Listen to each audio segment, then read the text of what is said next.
सन 2017 साली युतीचं सरकार असताना बावनकुळे साहेब एनर्जी मिनिस्टर असताना मुंब्रा कळवा आणि काही भागामध्ये टोरेंट मार्फत वीज देण्याचा उद्योग सुरू झाला।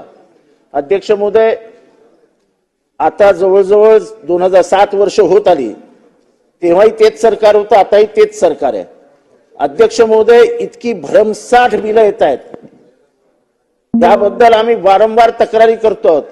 माननीय मुख्यमंत्र्यांनी आश्वासन दिलं होतं की उच्चस्तरीय समिती नेमून याची चौकशी करू। बिल भरता येत नाही, एका घरात एक फॅन आहे आणि बिल 4000 रुपये। अध्यक्ष महोदय, हे जे बिलचे प्रकार आहेत, हे जे मीटर बदलण्याचे प्रकार आहेत, ह्याच्यात फसवाफसवी चालते। त्यामुळे शासनाने ही बाब गांभीर्याने घ्यावी।